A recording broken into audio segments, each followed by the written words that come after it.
Em depoimento sobre possível tentativa de golpe, ex-presidente Jair Bolsonaro permaneceu em silêncio. Polícia Federal prendeu o terceiro suspeito de ajudar detentos que fugiram da penitenciária de Mossoró. Jogador Daniel Alves foi condenado a 4 anos e meio de prisão. Pode cumprir pena no Brasil e sair da cadeia em julho de 2025. Conselho Nacional aprova projeto de canis e gatis em presídios para ressocialização de detentos com possibilidade até de redução de pena. Censo escolar mostrou que quase 9 milhões de brasileiros não terminaram o ensino médio e não frequentam nenhuma instituição. Preocupação com o impacto da exposição precoce das crianças às telas faz Suécia retomar ensino com livros impressos. Fortes ventanias fazem aviões comerciais atingirem quase o dobro de velocidade e realizar viagens em tempos recordes.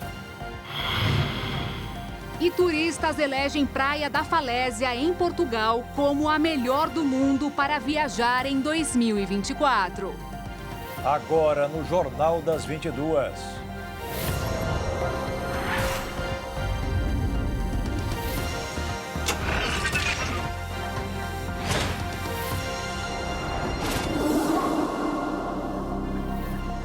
Olá, boa noite. Boa noite. Foi divulgada hoje a sentença do ex-jogador da seleção brasileira, Daniel Alves, em Barcelona. Ele foi condenado a 4 anos e 6 meses de prisão por agressão e abuso sexual a uma mulher em 2022. Mas, segundo os advogados do ex-atleta, pela lei espanhola, ele pode ser expulso do país para cumprir pena no Brasil e pode sair quando tiver realizado 1/3 de sua pena, que será em julho de 2025. Daniel Alves está em prisão preventiva na Espanha há cerca de 1 ano e 1 mês. A condenação de Daniel Alves pelo Tribunal de Barcelona chega apenas 2 semanas após o fim do julgamento. Foi a juíza Isabel Delgado que deu a ele a sentença de 4 anos e meio de reclusão, mais uma pena de liberdade supervisionada de 5 anos após o cumprimento da primeira sentença e mais 9 anos de afastamento da vítima, que ainda recebeu do ex-jogador uma indenização de 150 mil euros, o equivalente a 800 mil reais. Segundo a sentença, o tribunal aplicou ao jogador de futebol uma circunstância atenuante de reparação do dano, já que o valor foi depositado na conta do tribunal antes do julgamento para ser entregue à vítima, independentemente do resultado.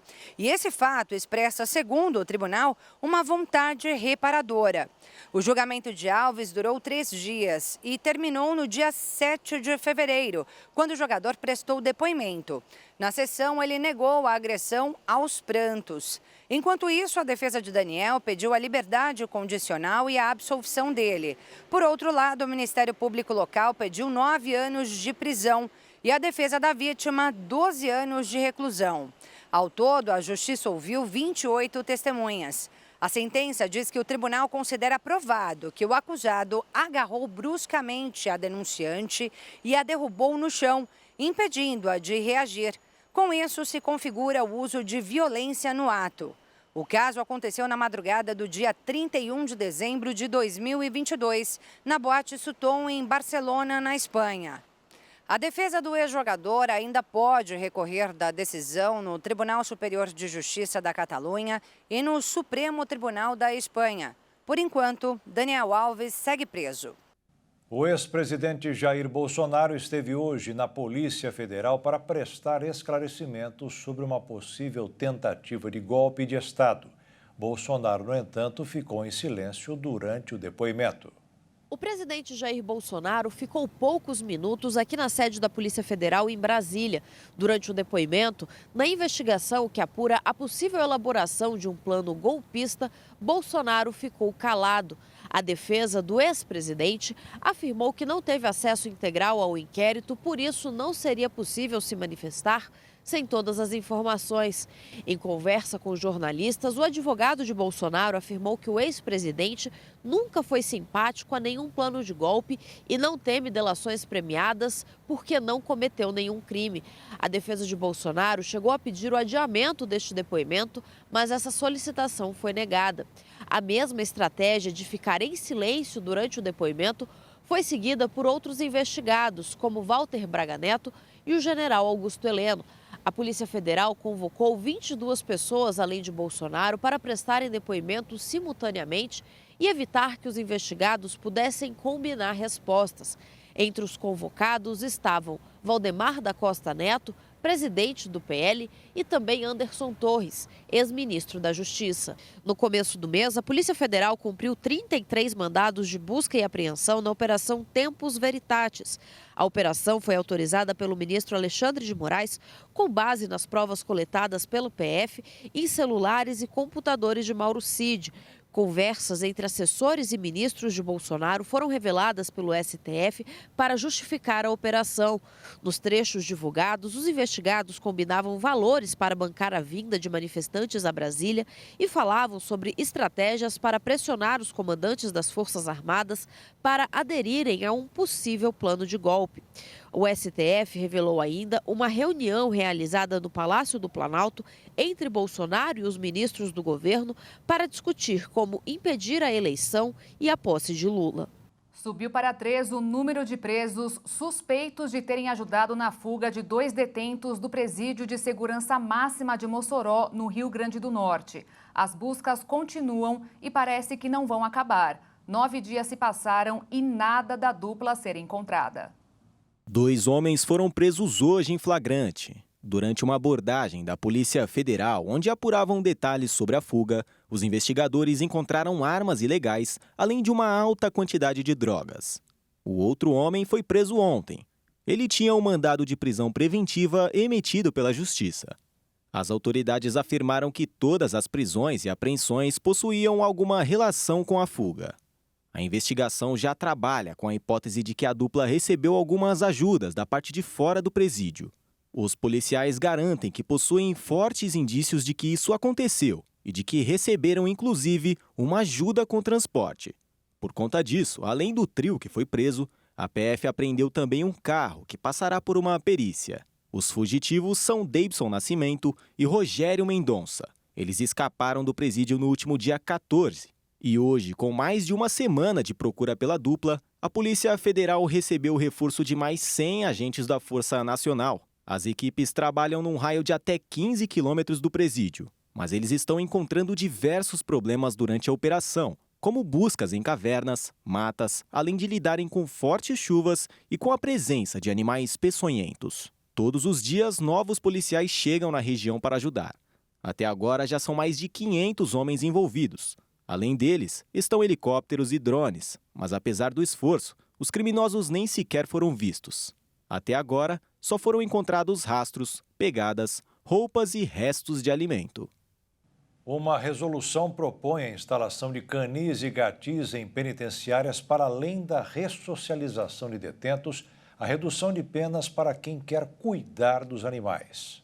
A medida aprovada pelo Conselho Nacional de Política Criminal e Penitenciária estabelece a instalação de canil e gatil nos estabelecimentos penais. O projeto entrará em funcionamento na penitenciária de Tremembé 1 e no Centro de Detenção Provisória de Taubaté. O objetivo da proposta é qualificar os detentos para a reinserção no mercado de trabalho através de um curso técnico com um certificado, possibilitando a atuação e contratação por empresas de diversos ramos, além de humanizar os sistemas de execução penal, já que, segundo especialistas, a convivência com animais pode representar vínculos afetivos saudáveis, trazendo, portanto, benefícios psicológicos aos detentos. Também é incluída no documento a redução da pena de acordo com os serviços prestados. Segundo o relator da proposta, Alexander Barroso, a medida vai beneficiar não só os privados de liberdade, mas também os animais abandonados, com alimentação, saúde e meio ambiente equilibrado, além da oferta de adoção para a população. Todos os animais serão vacinados, vermifugados e castrados pelo Centro de Controle de Zoonoses, ou órgão equivalente, estadual ou municipal, antes de serem enviadas às instalações. O Equador vai aumentar o seu imposto sobre o valor agregado para sustentar o combate à criminalidade no país. O IVA, que é a junção de diversos tributos, subirá de 12% para 15%. Desde o começo do ano, os equatorianos vivem uma guerra civil e, por isso, eles esperam arrecadar cerca de 7 bilhões de reais para conseguir, de vez, acabar com os cartéis internacionais de drogas no país. O Google teve que interromper o sistema de criação de imagens de sua plataforma de inteligência artificial Gemini. A ferramenta apresentou diversos erros históricos e raciais. Quem testou a inteligência nos últimos dias identificou que as ilustrações estavam erradas e compartilharam nas redes sociais. Em um dos erros, um usuário pediu para que o Gemini fizesse uma foto com soldados alemães na era nazista, mas a tecnologia respondeu com uma ilustração de militares negros. Outra imagem que viralizou foi quando solicitaram uma foto dos pais fundadores dos Estados Unidos. A tecnologia, mais uma vez, respondeu com pessoas negras, quando, na verdade, todos eram brancos. Por meio das redes sociais, o Google reconheceu os erros e afirmou que essa remoção temporária da plataforma será usada para que o problema seja corrigido. E veja a seguir, a antiga Toshiba faz recall de 15 milhões de carregadores por risco de incêndio. E ainda, a preocupação com o impacto da exposição precoce das crianças às telas fez com que Suécia retomasse ensino com livros impressos.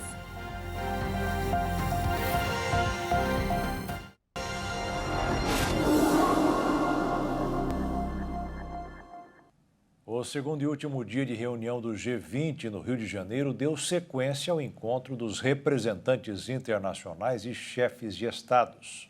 A programação do segundo dia do encontro do G20 começou às 9 da manhã de quinta-feira e deu continuidade ao assunto tratado pelo ministro brasileiro de Relações Exteriores, Mauro Vieira, sobre as mudanças na chamada governança internacional, o que inclui a forma de funcionamento das instituições globais, como a Organização das Nações Unidas, a ONU. O ministro brasileiro usou o primeiro dia do encontro de chancelarias para destacar a necessidade de reforma em organismos internacionais. Ele também ressaltou que não se pode ignorar o fato de que a governança global precisa de profunda reformulação e comentou que as diferenças devem ser resolvidas ao amparo do multilateralismo e das Nações Unidas, utilizando como métodos o diálogo e a cooperação, e nunca por meio de conflitos armados. No Conselho de Segurança da ONU, 15 países discutem e tomam decisões sobre segurança internacional e conflitos entre países.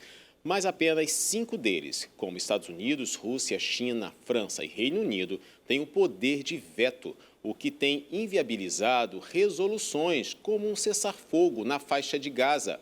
Nesse caso, o veto foi americano.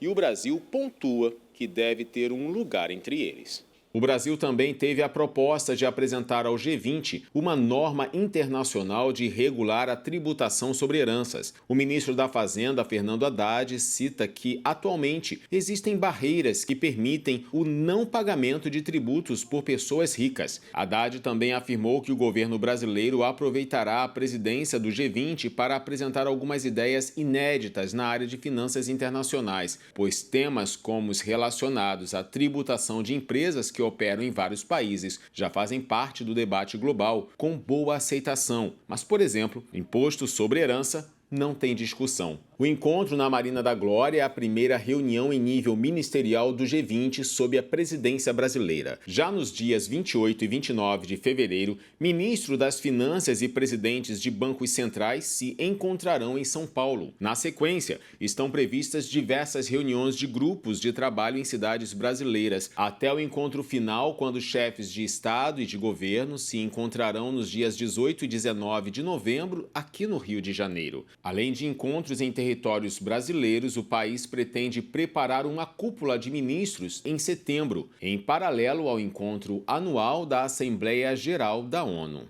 Flávio Dino tomou posse nesta quinta-feira como ministro do STF. Ele assume o lugar de Rosa Weber, que se aposentou ano passado. Agora o Supremo volta a ter 11 ministros. A cerimônia solene para a posse de Flávio Dino como ministro do STF foi realizada nesta quinta-feira e contou com a participação de cerca de 800 convidados, entre autoridades e amigos. Estavam presentes os presidentes da República, Luiz Inácio Lula da Silva, do Congresso Nacional, senador Rodrigo Pacheco, e da Câmara dos Deputados, Arthur Lira. Flávio Dino assumiu no STF a vaga deixada pela ministra Rosa Weber, que se aposentou em setembro do ano passado. Dino herdou mais de 340 processos que eram relatados pela ministra. Entre as ações estão investigações contra pessoas ligadas ao governo Lula e também atores que estão no campo político oposto.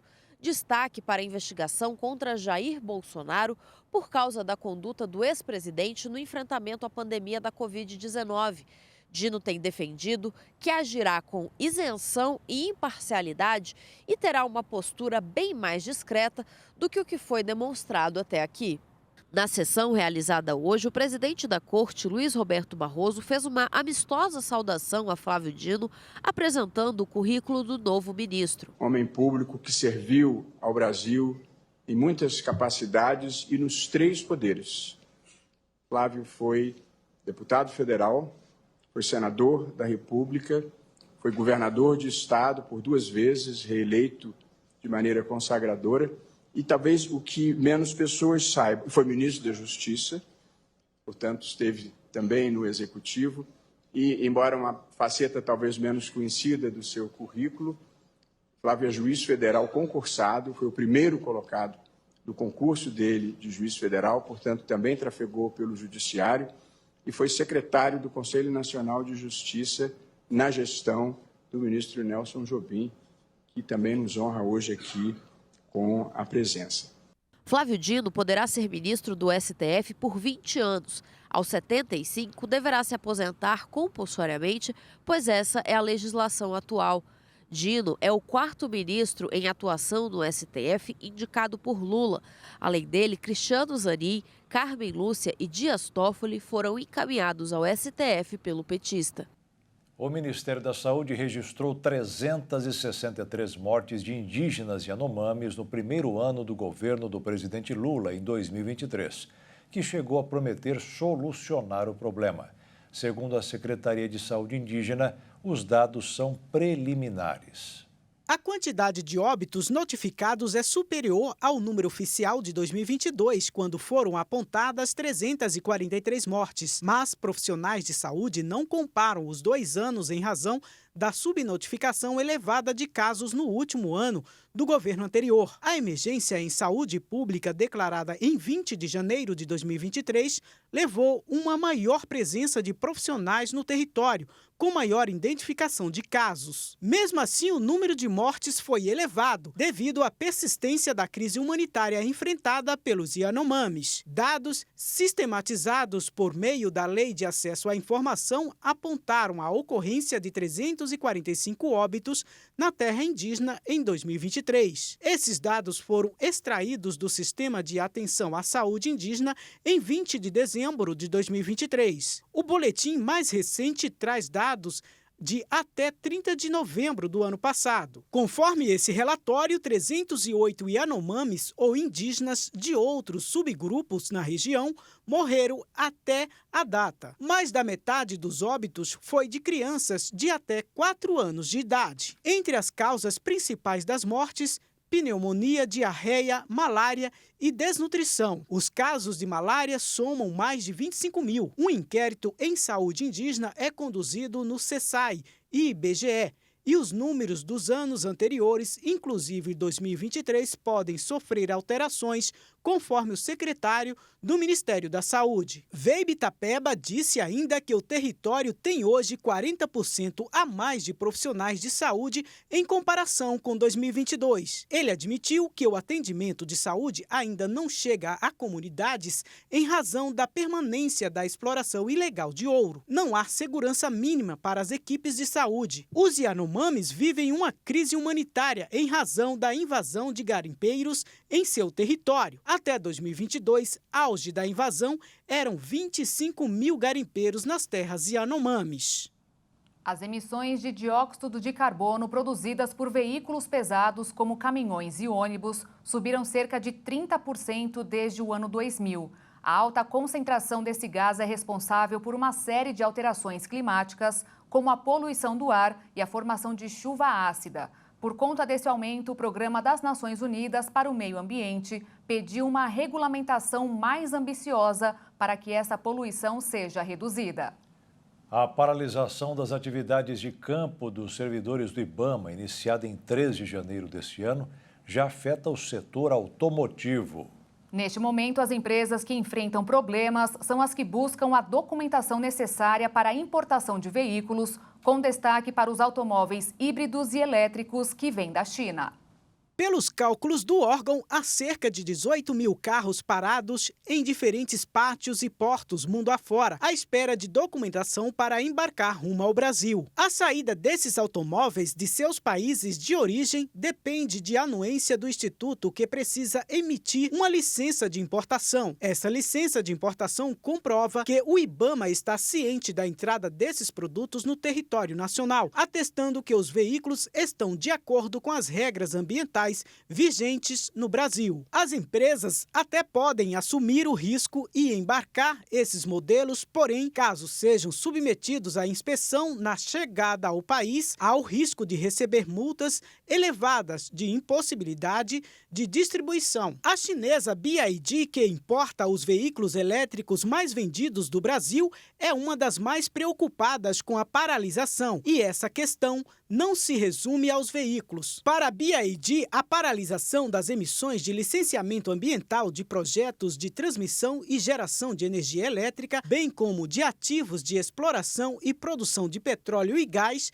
impactam diretamente seu negócio, que está em crescente expansão no Brasil. O executivo da empresa chinesa se refere aos problemas que já ocorreram no setor de energia, com atraso da emissão de licenças. Para a Associação dos Importadores de Veículos, a paralisação ainda não preocupa, já que as atividades seguem dentro do prazo legal de 60 dias que é dado ao IBAMA. O IBAMA diminuiu a velocidade com que faziam as aprovações de licenças de importação. Há uma insatisfação dos funcionários, mas tudo está de acordo com a legislação, respeitando os prazos legais, diz Marcos, consultor técnico da associação. No mercado financeiro, os investidores repercutiram a divulgação dos novos dados econômicos dos Estados Unidos e a edição mais recente do boletim Focus do Banco Central do Brasil. O desempenho de empresas de tecnologia e falhas de dirigentes do Banco Central norte-americano também estiveram no centro das atenções. Por isso, o dólar fechou em alta de 0,30%, cotado em R$ 4,95 na venda. E a Bolsa de Valores fechou em alta de 0,16% aos 130.239 pontos. Dados do Censo Escolar de 2023 mostraram que quase 9 milhões de brasileiros não concluíram a escola e não frequentam nenhuma instituição de educação básica. 8.800.000. Esse é o número exato de brasileiros na faixa etária de 18 a 29 anos que não terminaram o ensino médio e que não frequentam nenhuma instituição de ensino. Agora, considerando todas as faixas etárias, são 68.360.000 brasileiros, sem a escolarização básica no país. Na EJA, modalidade de ensino para alunos que queiram terminar os estudos e já estejam em uma idade avançada e não podem mais ir para a escola, o número de adultos matriculados caiu 7% de 2022 a 2023. Já o ensino médio é campeão de evasão escolar. De acordo com o censo de 2020 a 2021, 7% dos alunos do primeiro ano desistiram dos estudos e 4% foram reprovados. Segundo os especialistas, a reprovação é um dos fatores que levam o aluno a abandonar a educação básica. Em 2022, após o fim das políticas de aprovação automática adotadas por estados na pandemia, os índices de retenção voltaram a crescer. No ano passado, no 6º ano do ensino fundamental, 15% dos estudantes não tinham a idade adequada, porque foram reprovados, por exemplo, ou porque abandonaram o colégio em algum período. Por outro lado, existem números que apresentam uma perspectiva de redução na evasão escolar, como, por exemplo, a educação em tempo integral, uma das apostas do governo Lula para diminuir os índices de desistência, que registrou um aumento no percentual de matrículas no ensino médio, de 20% para quase 22% na rede pública e de 9% para 11% na rede privada. De acordo com os dados de cada 5 alunos brasileiros do ensino médio, um estuda em tempo integral. Depois de muitos anos adotando uma educação 100% digital, a Suécia está redescobrindo a importância dos livros físicos. E agora os alunos usam pela primeira vez livros de papel na sala de aula. Um dos países mais ricos do mundo adotava desde a década de 1990 uma estratégia massiva de informatizar os materiais didáticos e as aulas. Mas os resultados em provas de leitura e conselhos de órgãos de saúde fizeram o governo mudar a postura, demonstrando uma real preocupação com as implicações da ampla digitalização e o impacto da exposição precoce das crianças às telas. Foi notado que os alunos leem mais devagar, possuem um vocabulário menor e também compreendem menos o que leem no formato digital. Já nos livros impressos, alunos percebem a diferença no método de ensino. Há mais explicações do que no laptop, sem contar que a bateria não acaba. Apesar de saberem que o futuro é digital, professores querem ensinar sobre este mundo, orientando as crianças pelo caminho certo. E veja a seguir, cientistas desenvolvem teste de sangue que pode prever o risco de ataque cardíaco até 6 meses antes da ocorrência. E também, incêndio de grandes proporções atinge e destrói prédio inteiro em 30 minutos na Espanha.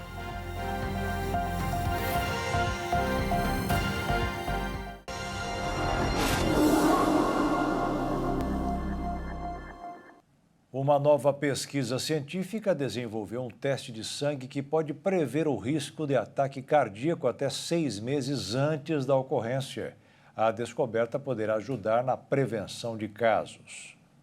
O estudo é recente, feito pela Universidade de Uppsala, na Suécia, e identificou biomarcadores sanguíneos específicos que podem servir como indicadores precoces. Com isso, um exame de sangue teria a capacidade de detectar o risco de ataque cardíaco até 6 meses antes da ocorrência. A pesquisa publicada este mês em uma revista especializada analisou amostras de 169 mil voluntários que não tinham histórico conhecido de doença cardiovascular. Os estudiosos ainda trabalham em um modelo que vai permitir que qualquer pessoa consiga oferecer dados para análise de risco, como altura, circunferência da cintura e níveis de colesterol, por exemplo. A descoberta pode se tornar uma aliada, especialmente na prevenção de casos de doenças cardiovasculares, que são responsáveis por 1/3 das causas de morte no mundo, segundo dados da OMS, a Organização Mundial de Saúde. No Brasil, a situação não é diferente. Dados do cardiômetro, que é uma ferramenta da Sociedade Brasileira de Cardiologia, apontam que 58 mil pessoas morreram em 2024 vítimas dessas doenças. E estimativas do Ministério da Saúde indicam para uma média de 400 mil mortes por ano no país. A Organização Mundial da Saúde pediu uma resposta urgente contra o efeito que o surto de sarampo no continente europeu pode ter em milhões de crianças depois de registrar o mais elevado número de casos em anos. 41 dos 53 países notificaram mais de 58 mil. Em comunicado, a OMS fez um alerta dizendo que os últimos números de 2023 representam um rápido aumento em comparação aos 3 anos anteriores e um risco para qualquer pessoa. Quase metade dos casos registrados corresponde a crianças menores de 5 anos, o que reflete o enorme impacto da pandemia de Covid-19 nos sistemas de saúde e a perda de rotinas de vacinação para doenças evitáveis. A prevenção do sarampo no mundo implica que 95% das crianças recebam 2 doses da vacina. A OMS lembra que, apesar de 33 países da Europa tenham conseguido eliminar o sarampo em 2022, esta conquista é frágil, uma vez que a importação de casos num contexto de aumento global é quase inevitável.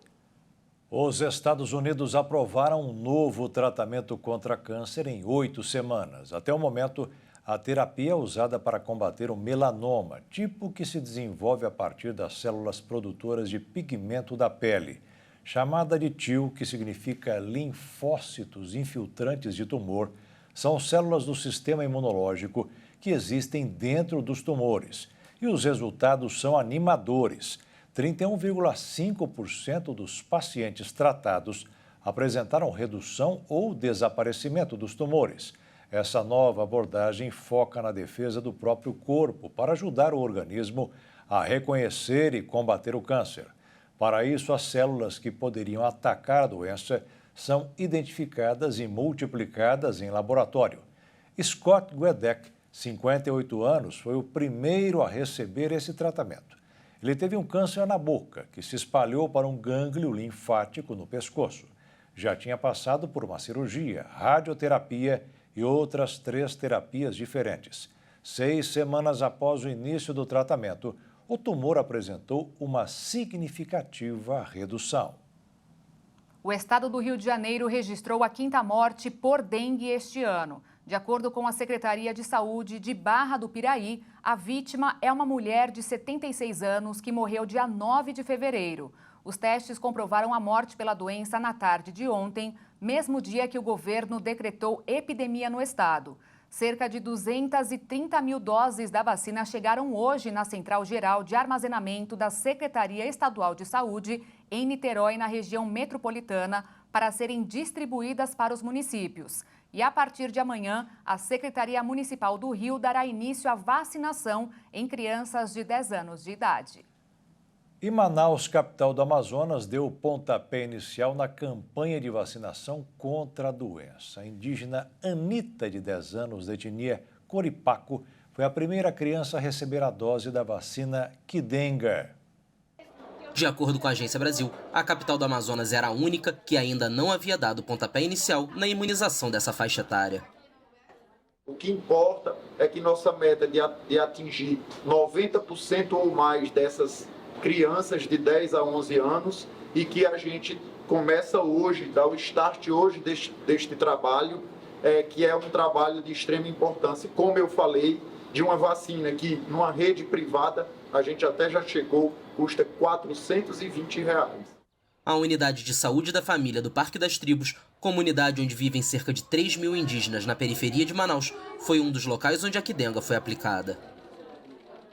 A importância da vacinação é algo fantástico e muito importante, porque as crianças nossas, elas indígenas, são mais vulneráveis, né, e estão muito mais distantes que as demais crianças da cidade de Manaus. Então, não estamos acostumados com esse tipo de doença, já que nos nossos territórios de origem não tem essa doença. Muito feliz. Eu, como madrinha, como liderança indígena da comunidade, essa parceria que nós estamos tendo com a Secretaria de Saúde, a escola, mais a comunidade, junto nós vamos vencer esse mosquito. Ao todo, 9 estados já iniciaram a vacinação contra a dengue. O Rio de Janeiro recebeu nesta quinta-feira seu primeiro lote do imunizante. As vacinas são destinadas a regiões com municípios de grande porte e alta transmissão de dengue nos últimos 10 anos. A Águas do Rio enviou um ofício para a Agência Reguladora de Energia e Saneamento Básico do Estado, afirmando que a SEDAI não forneceu dados corretos sobre o tratamento de esgoto de várias cidades. Segundo o documento, há uma diferença entre números fornecidos anteriormente em relação à realidade. O governo nega. A Águas do Rio, principal concessionária de saneamento básico do Rio de Janeiro, afirmou que o governo estadual inflou os dados sobre coleta de esgoto de cidades em que atua no edital de licitação para a privatização do serviço em 2021. Em ofício enviado ano passado à Agência Reguladora de Energia e Saneamento Básico, a empresa afirma que a SEDAI não forneceu dados corretos sobre o tratamento de esgoto de várias cidades do estado. Segundo o documento, há uma diferença entre números fornecidos anteriormente em relação à realidade que a Águas do Rio encontrou depois de vencer o leilão da SEDAI. A revisão pode impactar investimentos de 24 bilhões de reais prometidos, incluindo a despoluição da Baía de Guanabara. Em nota, o governo estadual afirma que está avaliando os números do processo de concessão e que qualquer necessidade de ajuste poderá ser pleiteada pela concessionária. A Águas do Rio diz que discute o tema com a Agenesa e o governo desde novembro de 2023 e reforça o compromisso com a execução do plano de investimentos. A Dynabook Americas, antiga Toshiba, fez um recall de carregadores após ter recebido 679 relatos de adaptadores AC recolhidos superaquecendo, pegando fogo, derretendo e queimando, incluindo 43 relatos de queimaduras leves. Esse chamado se aplica tanto para os carregadores vendidos junto com laptops Toshiba, quanto os vendidos separadamente e fabricados na China. São mais de 60 modelos. E a empresa estima que 15 milhões e meio de produtos devam ser trocados, que será feita de forma gratuita. Um incêndio de grandes proporções atingiu um edifício residencial de 14 andares em Valência, na Espanha, na tarde de hoje. O edifício tinha 142 apartamentos e abrigava cerca de 350 pessoas. As chamas começaram pelos andares de baixo e em 30 minutos se propagaram a todos os demais devido às fortes rajadas de vento. Um prédio ao lado acabou sendo atingido. Segundo relatos, gritos puderam ser ouvidos de pessoas desesperadas procurando parentes ou amigos. Até o momento, 13 vítimas foram confirmadas, entre elas 2 bombeiros. Um hospital de campanha foi montado em frente ao edifício para socorrer as vítimas. As causas do acidente ainda não foram esclarecidas. Após mais de 50 anos, os Estados Unidos voltaram a pousar na Lua. Além de marcar o retorno do país à Lua, essa também é a primeira missão comercial a conseguir realizar o feito em solo lunar. O módulo robótico de pouso de 6 pernas, batizado de Odysseus, iniciou a descida final da órbita lunar com uma explosão de seu motor principal, cerca de 1 hora antes do pouso. Com a chegada às 20 horas e 40 minutos no horário de Brasília, nesta quinta-feira, em uma cratera chamada Malaperte A, próximo ao polo sul da Lua. O veículo está carregando um conjunto de instrumentos científicos e demonstrações de tecnologia para a NASA e vários clientes comerciais, projetados para operar por 7 dias com energia solar, antes que o Sol se ponha sobre o local de pouso. A carga útil da NASA se concentrará na coleta de dados sobre as interações do clima espacial com a superfície da Lua, radioastronomia e outros aspectos do ambiente lunar para futuros pousos e o retorno planejado de astronautas da NASA no final da década. A espaçonave sem tripulação está circulando a Lua a cerca de 92 quilômetros acima da superfície lunar, desde que entrou em órbita na quinta-feira, 6 dias após ter sido lançada por um foguete SpaceX Falcon 9 do Centro Espacial de Kennedy, da NASA, em Cabo Canaveral, na Flórida. A Odysseus permaneceu em excelente estado de saúde enquanto continuava a orbitar a Lua, a cerca de 384 mil quilômetros da Terra, transmitindo dados de voo e imagens lunares para o Centro de Controle de Missão da Intuitive Machines, em Houston.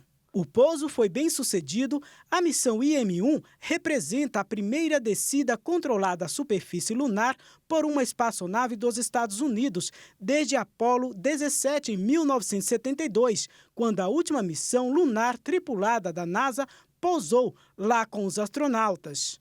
Até hoje, naves espaciais de apenas outros 4 países já pousaram na Lua: a antiga União Soviética, a China, a Índia e, mais recentemente, no mês de janeiro de 2024, o Japão. Os Estados Unidos são os únicos que já enviaram seres humanos à superfície lunar. Todos os anos, a capital da Dinamarca, Copenhague, recebe centenas de pessoas que correm pela cidade durante uma noite de inverno mais rigorosa do país. A edição do Light Run de 2024 contou com cerca de 1.000 participantes que, com lâmpadas acopladas pelo corpo, correram por 8 quilômetros, passando por vários pontos também iluminados da cidade, tornando o cenário um espetáculo. E a chuva deu um toque ainda mais especial. As fortes ventanias estão fazendo com que os aviões comerciais fiquem com quase o dobro de velocidade. Por conta disso, uma série de voos estão sendo feitos em tempos recordes, chegando até antes do previsto. Nos últimos dias, os aviões que estão sobrevoando o Oceano Atlântico no hemisfério norte estão alcançando velocidades maiores que a do som. Um voo da Virgin Atlantic, por exemplo, saiu dos Estados Unidos com destino ao Reino Unido. Mas o que era apenas um voo comum se tornou um verdadeiro trem-bala nas alturas. A aeronave atingiu a marca dos 1.300 km por hora, quase 70 a mais que a velocidade do som. Por conta disso, o avião chegou 45 minutos antes do tempo previsto. A Rede Nacional de Rádios Públicas ainda afirmou que outros 2 voos também tiveram velocidades maiores. Eles quase bateram a marca dos 1.400 km por hora. Mesmo sendo mais veloz, como os ventos também eram rápidos, as aeronaves não chegaram a quebrar a barreira do som. A Associação Brasileira das Empresas Aéreas afirmou que um voo comercial não costuma chegar na marca dos 1.000 km por hora. Mas, como deu para ver, o vento faz a diferença. Tudo funciona de uma maneira bem inteligente por parte dos motoristas. Existe uma corrente de vento que vai do oeste para o leste. Ela fica um pouco acima do limite em que os aviões costumam voar. Eles então sobem mais um pouquinho e acabam ganhando um empurrãozinho da ventania. Durante o inverno, eles são ainda maiores. E nestes últimos dias, o Serviço Nacional do Clima Americano afirmou que foi registrada a segunda onda de ventos mais rápida da história. Isso permite que um voo chegue antes do programado e que o avião ainda consiga economizar seu combustível. Se as coisas continuarem assim, nenhum passageiro mais vai poder reclamar de atrasos. Uma propriedade luxuosa localizada na Flórida, Estados Unidos, recebeu o título de a casa mais cara do mundo. O local possui um porto para iates e 3 mansões. O rico e luxuoso bairro de Port Royal agora conta com mais um novo empreendimento. Mas dessa vez os construtores exageraram na exuberância dessa verdadeira obra de arte. Localizada em um condomínio fechado de frente para o mar, onde é possível até perder de vista sua imensidão de ondas. A residência possui mais de 240 metros quadrados de vegetação, que nem o melhor artista da história da arte é capaz de descrever sua formosura. Atualmente, o chamado de Gordon Point possui 3 mansões luxuosas. A casa principal possui quase 1.100 metros quadrados. O complexo também conta com outras 3 casas de mais de 500 metros quadrados cada uma.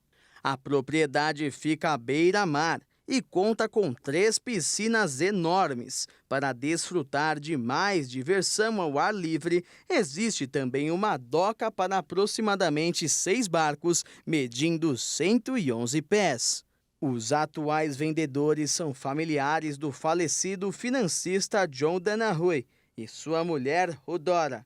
De acordo com o The Sun, uma série de hóspedes notáveis já visitaram a luxuosa propriedade, incluindo um famoso ex-presidente dos Estados Unidos. Por tantos motivos, a propriedade está pronta para se tornar a mais cara do mundo. E se encontrar um comprador, ele terá que desembolsar a quantia de 235 milhões de libras, o equivalente a 1 bilhão e 500 bilhões de reais, para ser o novo dono do imóvel. Um levantamento do site TripAdvisor mostrou as melhores praias do mundo para visitar em 2024. A Praia da Falésia, em Portugal, ficou em primeiro. As brasileiras que lideraram o ranking ano passado, dessa vez, ficaram de fora. A primeira praia do ranking tem como seu diferencial as formas geológicas de suas falésias nas cores avermelhadas, marrom, branca e alaranjada. além das luzes do pôr do sol criarem um espetáculo de cores que tornam seus penhascos um lugar mágico. O caminho ao longo das falésias possui várias descidas à praia, de diferentes pontos, por caminhos sinuosos, escadas longas ou até mesmo por um elevador panorâmico. A praia possui areia creme e águas tão cristalinas e tão bonitas que é a favorita dos turistas caminharem, mesmo no verão, época de muita multidão. No extremo leste desta praia fica um resort, popular para férias. Existem campos de golfe concentrados em torno de uma marina exclusiva. Para ficar hospedado em um resort all inclusive nesta praia, é preciso desembolsar pelo menos R$9.000. Porém, não existe dinheiro que pague essa experiência. Já a segunda praia da lista foi a Spiaggia dei Conigli, na Itália. Ao redor da praia, traduzida como Praia dos Coelhos, existe uma área rochosa e rica em vegetação que compõe o cenário e que circula o clima paradisíaco do lugar. A praia tem águas verdes e tons azulados. É rasinha e ótima opção para a prática de mergulho, exclusivamente para conhecer os peixes que se acomodam ao longo de sua extensão. Ainda à esquerda deste paraíso, existe um ponto famoso de parada de barcos, onde qualquer pessoa pode realizar um passeio inesquecível. E em terceiro lugar da lista ficou a Praia de La Concha, na Espanha. Esta praia de areia fina e dourada está situada na Baía de La Concha, da qual recebe seu nome e é uma das mais simbólicas de San Sebastián. Nela podem ser praticados numerosos esportes, como surf, windsurf, vôlei e até futebol de praia. Além disso, ao estar protegida do vento pelas montanhas que a rodeiam, é muito recomendável para famílias com crianças pequenas. Ela também conta com uma área de guarda-sóis e espreguiçadeiras para relaxar e se desconectar. O Brasil, que em 2023 ficou em primeiro lugar da mesma lista com a praia da Baía do Sancho, em Fernando de Noronha, não apareceu neste ano. E o Jornal das 22 termina aqui. Obrigada pela sua companhia nesta quinta-feira. Uma ótima noite para você e até amanhã. Boa noite. Fique na paz. Tchau.